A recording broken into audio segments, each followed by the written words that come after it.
Assalamu alaikum, dear brothers and sisters. Do you find yourself constantly concerned with what others think of you? Do the judgments and opinions around you impact how you feel? In this discussion, we'll delve into the timeless teachings of Prophet Muhammad sallallahu alaihi wasallam to uncover 7 Muslim principles designed to shield you from external judgments and opinions. These principles will help you stay unaffected, allowing you to remain steadfast through challenges and changes. Principle 1. Recognizing what is controllable and what isn't. This principle emphasizes understanding that some aspects of life are within our control, while others are not. It means realizing that we can influence our choices, actions, and reactions but cannot govern external events, other people's opinions, or the will of Allah. The Prophet Muhammad, peace be upon him, demonstrated this concept by distinguishing between what he could control and what he could not. He knew that while he had power over his intentions, efforts, and decisions, he could not dictate others' actions, their perceptions of him, or the circumstances he encountered. This awareness enabled him to endure immense hardships. When faced with opposition, ridicule, torture, and threats, the Prophet, peace be upon him, remained unwavering. He understood that these external challenges were beyond his control and chose to focus on fulfilling his divine mission, what he could influence. By distinguishing between the controllable and uncontrollable, the Prophet, peace be upon him, found inner strength. This allowed him to stay true to his integrity and remain committed to his beliefs, despite the external difficulties he faced. Principle 2. The unbreakable handhold. Our burdens are meant to be carried only by Allah. The Quran states, "Whoever rejects evil and believes in Allah has grasped the most trustworthy handhold that never breaks, and Allah is all-hearing and all-knowing." Quran, Surah Al-Baqarah 2:256. This verse offers a profound lesson. There is only one handhold that never breaks, one place where we should lay our dependencies, one relationship that defines our self-worth, and one source of ultimate happiness, fulfillment, and security. And what is that source? It is Allah. Abu Bakr as-Siddiq exemplified this truth after the passing of the Prophet Muhammad, peace be upon him. While others were in shock and unable to process the news, Abu Bakr, despite his immense love for the Prophet, peace be upon him, grasped this principle like no one else could. He declared, "If you worship Muhammad, peace be upon him, then know that Muhammad has passed away. But if you worship Allah, then know that Allah never dies. To achieve this state, ensure that your source of fulfillment lies solely in your relationship with Allah. Let your definition of success, failure, self-worth, and values come only from your standing with Him. When you place your trust in Allah as your ultimate source, you become unbreakable because your handhold is unbreakable. You become unconquerable because your supporter can never be conquered. And you will never feel empty because your source of fulfillment is infinite and everlasting." Principle 3. Embracing patience. Sabr. Sabr is far more than simple patience. It is a guiding principle that allows us to endure with dignity, waiting and encouraging others to be patient without inner turmoil, but instead with peace and even joy. It is like experiencing the hunger and thirst of fasting, fully understanding that it is for Allah's sake, that it will be rewarded, and that it will soon pass. A person with sabr stays consistent, deliberate, certain, and resolute, no matter the obstacles. True sabr means full acceptance, enabling one to grow even stronger in adversity. In challenging moments, negativity does not infiltrate the heart of someone who holds sabr. A profound example of the Prophet Muhammad, peace be upon him, exemplifying sabr occurred during the early years of his prophethood in Mecca. As he invited people to Islam, he faced persistent opposition and persecution. Despite this, he remained steadfast, enduring insults, ridicule, and physical harm with unwavering sabr. His response was never one of frustration, anger, or retaliation. Instead, it reflected a deep sense of purpose, humility, acceptance, and commitment to his mission. He trusted in Allah, and understood that the divine plan qadr often unfolds in ways beyond immediate understanding.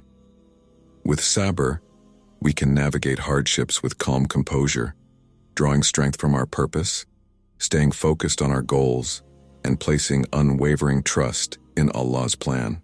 Principle 4. Cultivating gratitude, shukr. Gratitude is like tending to a garden. It demands attention, effort, a plan, awareness, and genuine appreciation. It goes beyond simply saying, "thank you." It's about adopting a mindset of recognizing and valuing the blessings in our lives, no matter how insignificant they may appear. Cultivating gratitude is a deliberate practice of mindfulness and acknowledgement. Allah reminds us in Surah Ibrahim 14:7, "And remember when your Lord proclaimed, 'If you are grateful, I will certainly give you more. But if you are ungrateful, my punishment is severe.'" Consider the trials faced by Prophet Muhammad, peace be upon him and his followers, from torture and persecution to economic hardship and the social boycott of their community. Despite these immense challenges, the Prophet, peace be upon him, maintained profound gratitude for the blessings in his life. He cherished the support of his devoted wife, Khadijah, may Allah be pleased with her, the loyalty of companions like Abu Bakr, may Allah be pleased with him, and the unwavering faith of those who stood beside him. Instead of focusing on what was lacking, he expressed gratitude for the blessings present, finding strength and hope in them. Be warned, dear brothers and sisters. Those who fail to express gratitude will not receive more blessings, and even if they seem to gain more, it will merely be a test. Without gratitude, they will find only emptiness in what they possess. Gratitude is the key to unlocking more blessings and cultivating fulfillment and contentment within the heart. Principle 5. God consciousness, taqwa. Taqwa means creating a barrier between yourself and harm, much like wearing shoes to protect your feet when walking on broken glass. In a religious sense, it refers to placing a barrier between yourself and the displeasure of Allah.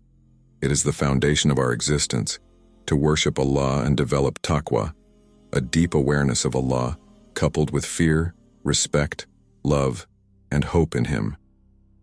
Taqwa is the vigilant consciousness of Allah's presence, and a strong commitment to living according to His guidance.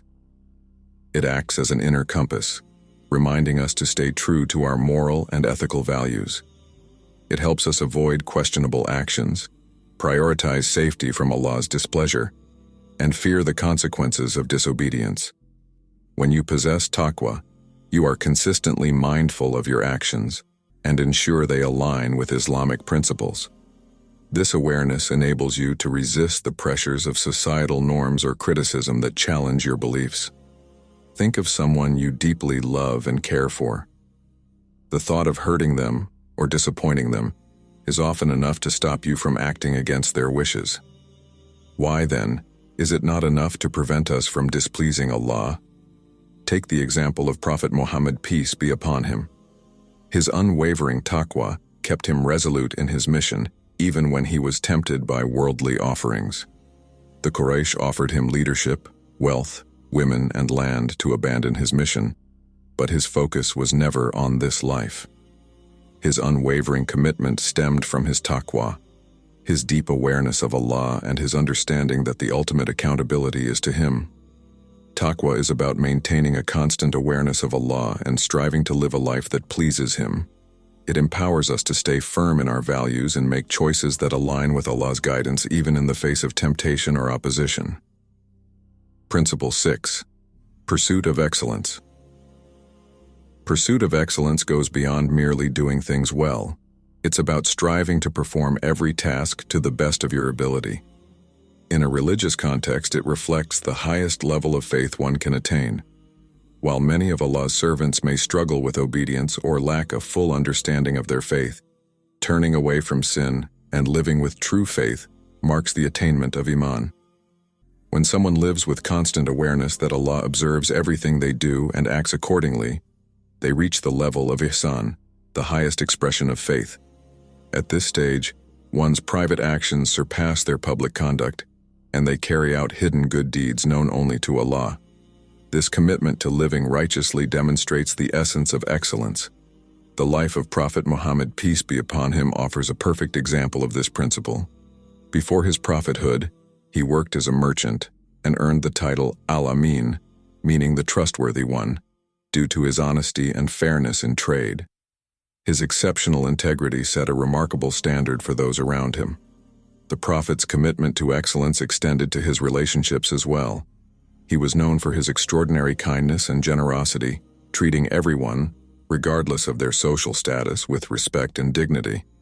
His companions often felt as though they were his favorite because of the care and attention he showed in his interactions. Even in simple matters, the Prophet, peace be upon him, stressed the importance of excellence. For instance, he encouraged his followers to maintain personal hygiene, showing that even small, everyday actions should be performed with discipline, care, and precision. Excellence is not just about achieving results. It is a reflection of faith, character, and a deep awareness of Allah's constant presence. This principle encourages us to embody our values in every aspect of life, always striving to do our best, no matter the task. Principle 7. Sincerity. Sincerity means purifying our intentions and ensuring that our actions are performed solely for Allah's sake, without seeking recognition or approval from others. It is a key element in remaining unaffected by external opinions. When the Prophet Muhammad, peace be upon him, arrived in Medina, one of his first actions was to begin building the Quba Mosque. He actively participated in its construction, carrying bricks and working tirelessly alongside his companions. Even when his companions offered to relieve him of the task, he insisted on contributing himself. This demonstrated his genuine dedication to worshiping Allah, not to gaining praise, recognition, or personal comfort. The idea of sincerity applies to every aspect of life. The Prophet, peace be upon him, urged his followers to keep their intentions pure in everything they did, whether it was offering prayers, giving charity, or helping a neighbor. He stressed that true sincerity means performing deeds solely for Allah's pleasure and reward, not for the admiration of others. In fact, doing things to impress or gain the approval of others is not just misguided, it is considered shirk, associating partners with Allah, specifically, hidden shirk. This subtle form of insincerity is a spiritual danger that the Prophet, peace be upon him, warned against. May Allah protect us from insincerity and grant us the ability to act with pure hearts, always seeking His pleasure alone. Inshallah, you will apply these principles in your life. Remember, external judgments do not define your value or purpose. Take time to reflect on how you can incorporate these principles into your daily routine. Whether you are a Muslim or not, I hope this video has added value to your life. Until we meet again, stay courageous and steadfast.